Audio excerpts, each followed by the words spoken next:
আজকে বানাবো পুরীর কিন্তু মিষ্টি ছানা পোড়া মিষ্টি। ইউটিউব ফেসবুক দেখছি খুব সুন্দরভাবে কিন্তু রথযাত্রায় ছানা পোড়া মিষ্টি হচ্ছে, সেই জন্য আমিও কিন্তু বানিয়ে ফেললাম।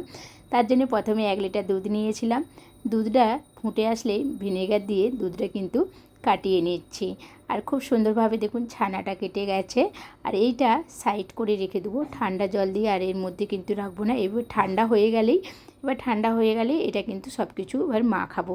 এর মধ্যে সুজি পরিমাণ মতন, চিনি, আর এইদিকে 2 চামচ কিন্তু গায়ের দেশি ঘি দিয়ে দিলাম। আর এইদিকে কাজু আর কিশমিশ।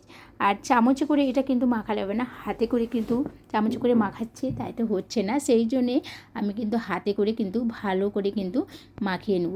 এটা ভালো করে হাতে করে মাখিয়ে নিলে খুব সুন্দর ভালো হয় মাখানাটা।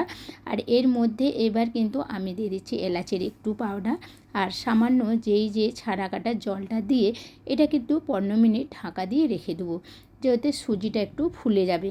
15 মিনিট হয়ে গেছে। আর এইদিকে কিন্তু আমি এর মধ্যে আগে থেকেই একটু ঘি লাগিয়ে রেখেছিলাম, বাটার পেপার দিয়ে দিচ্ছি।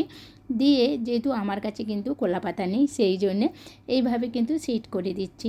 আর কড়াইতে এইদিকে নুনটা গরম করতে দিয়ে দিয়েছিলাম, একটা ট্যান বসে দিয়েছি। এইভাবে কিন্তু ঢাকা দিয়ে আধ ঘন্টা রেখে দেবো।